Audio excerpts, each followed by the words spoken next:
A cross-connect is to a data center what a door is to a house. Building a house without a door is kind of useless because you can't get in or out.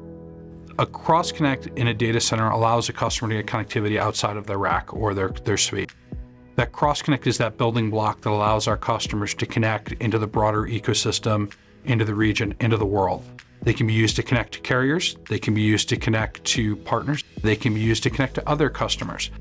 The most common use case for a cross-connect is for a customer to connect to a carrier or a provider in the ecosystem.